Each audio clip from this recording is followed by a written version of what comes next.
Hello everyone, Tanak here. Welcome to episode 122 of Building My Industrial Empire in EVE Online.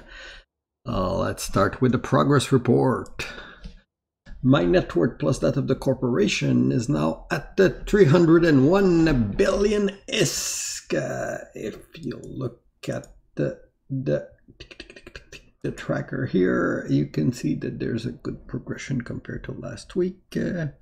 You can see it even more clearly here. There's a good progression. We got about 9 billion more than last week. Part of that is on Tanak, which shouldn't be... I don't think I gained that much, but they're probably counting skill point in that. And the rest is the corporation, so basic day-to-day operation. Again, sometimes there's stuff in officer hangar, sometimes it's back in the corp, but see, you can't go look at it like week after week. We're doing it for continuity's sake, but overall we're on a progression curve. So not much else to say about the financial aspect of it. I mean, we do got fixed expense where we are. IOB TCUs, we do develop our structure. We contribute to coalition SRP. We fight coalition fleet, so we're getting SRP from the coalition when we do. And we run occasional WOMP in-house WOMP fleet, which are paid by WOMP SRP, but we didn't have that many losses with those so far. So all in all, just regular progression. That's about it. So that's it for the financial aspect. And now let's go with the HR. We are now at the 462 members, so that's a +3 compared to last week. Again, good progression. The one thing that we can see though is that our number online have climbed up. It's 76 right now, but at one point, like 2 days ago, it peaked at 82. And if we go, I don't know, EVE Tranquility, let's see, like the overall, I don't know. Not the good one. Here, tranquility here. I don't know if the average this week is bigger, or the average is a little bit bigger. It was 19K, so yeah, it does seem to be picking up. So maybe Elden Ring is running out of steam and Lost Ark, but anyway, for us, clearly there's a little more player in game, so we got players that are coming back, and we are recruiting as always. So all in all, pretty good, I would say. Now, geopolitical situation, or what else? This week was actually pretty busy in our area. Fi.Re coalition was really keen on attacking the jump bridge in GJO. They tried to refit 3 times over the course of the weekend and finally managed on the 4th attempt. Then they tried a day after that to refit. There was a battle on Monday where they formed about 50 people, and we did form to fight them on grid. And this one turned out badly for us because they had reinforcement from Horde. So as you can see, we got blob pretty hard on that one. So you had an entire Horde fleet in Nightmare that had it on top of us. So again, we formed up. We flash formed because we were kind of expecting them not to show up as they usually do. They did show up. Could have been more or less even fight, but 2 against 1 in the situation we were at didn't work very well. So that one was a big wipe for us. We got Blob Horde again, fighting Horde plus fire. So shit happened. They did get the jump bridge on that one, but it was replaced like right after. Jump bridge are like it's more annoying than an actual real hindrance, but whatever. Anyway, so that was the fight on Monday. They kept reffing it after we replaced it, and we formed up. Wednesday, actually on Wednesday they managed to ref it, and when they came for the second timer, we had a bigger fleet. Their number was a lot smaller than ours, and because we weren't sure if Horde were going to show up, so they didn't engage us, and they went to push for an Athanor in ATAC 8. At the same time, they dropped Fi.Re dropped structure in the Sigma pocket on top. So 9-8, I think there was one in KDF, and I think was it 6K for the other one. So the next day, which was yesterday, there was a fight with the armor timer on our Athanor in ATAC 8, plus the 3 structure that were anchoring. Now this fight, again, we were expecting, we formed quite heavily. I mean, that was 3 structure being dropped in our space.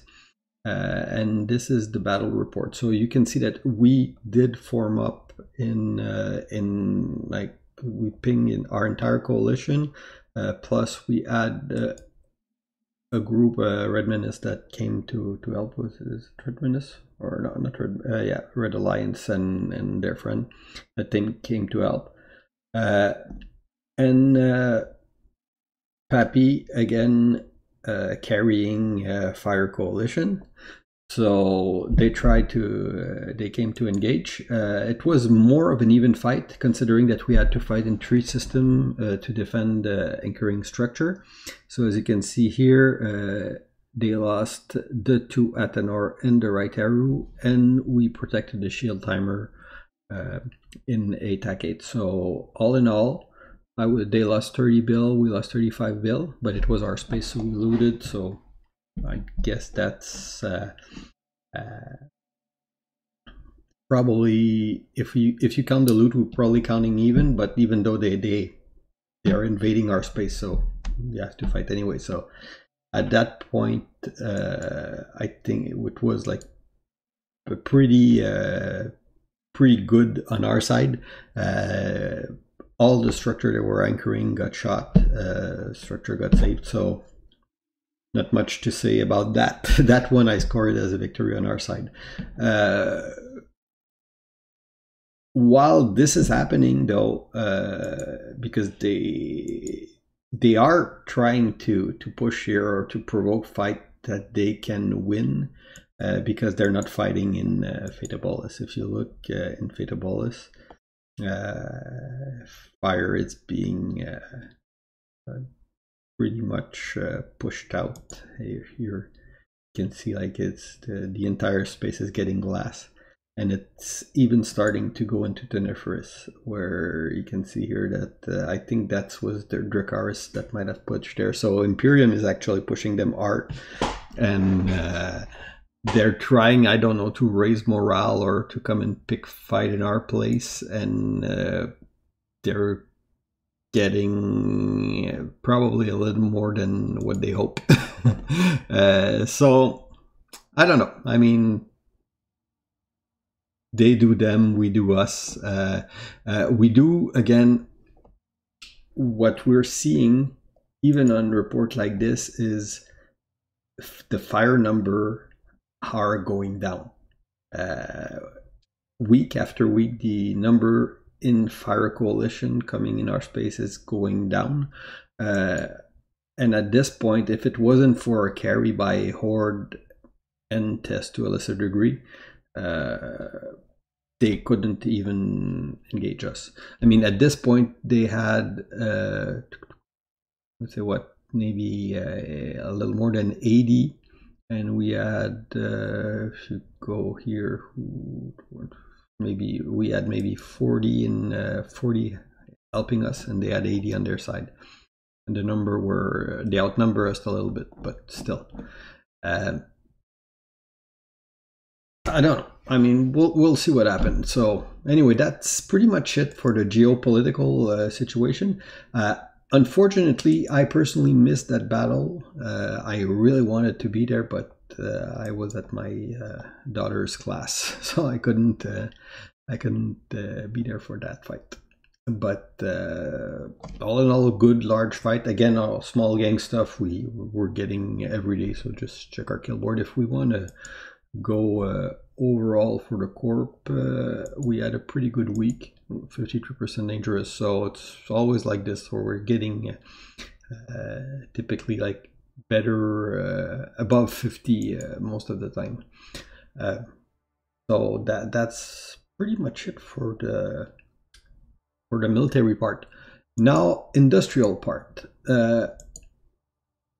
Not much to say except one thing, and I'll say it in industrial because I don't know where else to say it. I was reading the Siege Green patch, and honestly, since I started playing EVE, that is the most small group. That's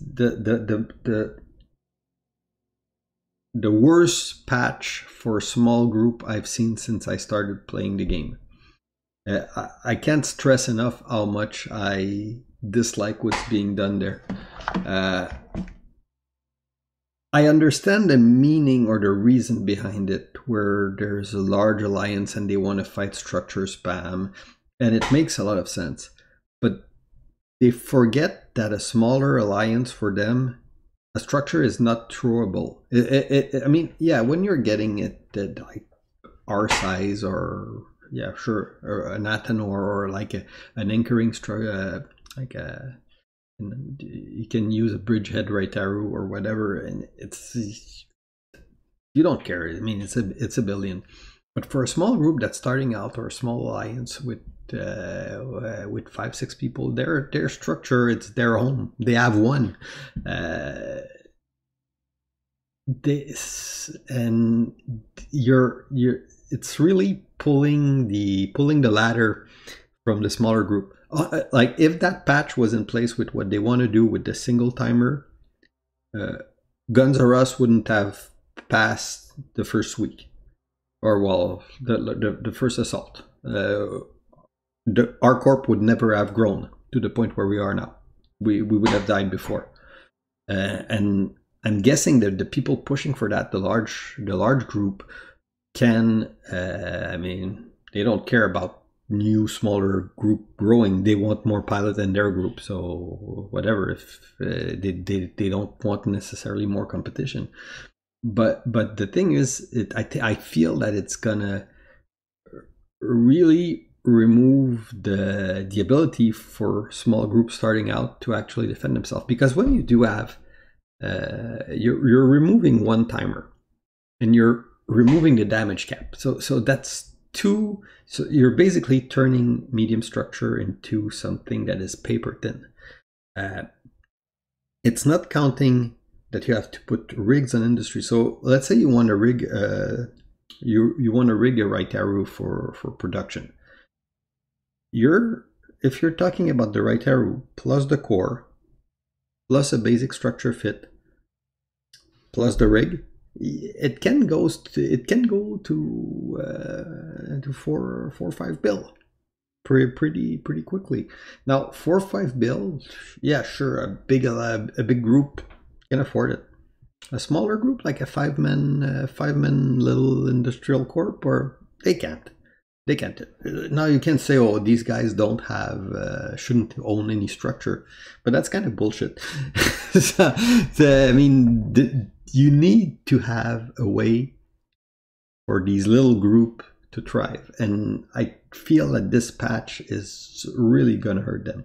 And also, what it's gonna do, it's gonna encourage harassment gameplay, because right now you had the ability to punt. So if somebody came and ref your structure every night, if you couldn't, because you can't always flash form, so they can come and ref at a time where you're not online or where you're super low number. So they're still going to be able to do it even more easily. Like drop 3 carrier and Skynet your fighter, and easy. I mean, reffing the structure is going to be easy. You can probably right now, with no damage cap, you can ref structure before the guy even get a ping. So he doesn't even have the opportunity to flash form. And he can do that every night. You know, I'm thinking one guy with an X could probably do that. So it's not going to create more fight. And that's what I'm thinking. Again, people might disagree. I'm just maybe rambling on. I'm just saying my opinion, but what I'm thinking is you will get one fight when you want to kill a structure. You can get basically one fight, the final one where you can shoot the structure, or you can have a fight before with multiple timer where you're going to protect your structure and it's going to go back to full. But all in all, it's not going to create more fight. So I don't see the gain. The only thing you're gonna gain is you're gonna turn structure into being paper thin. It's gonna be super easy to glass a group if you have a higher number than they have, and it's gonna be super easy to harass. So you can just ref, not show, ref, not show, ref, not show. But the other guy has to form every time because his structure is on the line every time. As opposed to if you're doing that, ref not show, he could punt and then, okay, ref 2 times if you want. So there's kind of a tax today to harass, and you're removing that harassment tax. I really don't, honestly, personally, when I read it, I was thinking if that thing gets implemented as is, I was thinking of leaving the game, because I do feel that it's we're gonna see how it goes, but I do feel that it's gonna be like super shitty for any structure owner, except the very large group that can afford it, or that can afford to put larger structure. Like a group like WOMP, what we're planning to do, if it gets implemented like that, will be to rotate all our medium structure to large structure, because do you want to run a production job in a structure that can blow up in one go? Not really. So that's the other thing. If you have production job running, if you have everything's on the line easily, you don't have any chance to get everything out. So that's how we're seeing the situation. We'll see what happens, but I honestly, I really think it is gonna hurt smaller group. It's gonna hurt more casual player. Yeah, and again, that's when you're in more hardcore group that are playing all the time. It's easy to not think about those people that are playing like 3-4 hours a week. Might be playing like 4 nights a week or 4 or 5 nights a week, but like an hour or two. He log in, he mine, he build a few things. These guys might not have a super big impact on the economy, but they're making the game alive. Now, if you only please the most hardcore player and you're losing all your casual, again, it's making the game slowly. You get an ever shrinking player base when you're going like this, where you should be aiming at enlarging the player base, which mean trying to flatten the curve so it's easier to progress at first. So anyway, that's me rambling now. We'll see how it goes, and we'll see if it I really do hope it's not going to be implemented as is, because I do feel that it would be very shitty. There's a lot of other stuff that you could do to combat structure spam. Make them cost more to maintain. Make them find a way, like just clean up the production rigs. Like for WOMP, we got seven structure for production, and it's just they're just spread out around because we need to have enough rig slots. So maybe add rig slot in existing structure, and make them cost more to maintain, so people would concentrate naturally. Make them harder to anchor. Make the time to anchor a structure longer. Make it dependent on the vulnerability window in the ADM.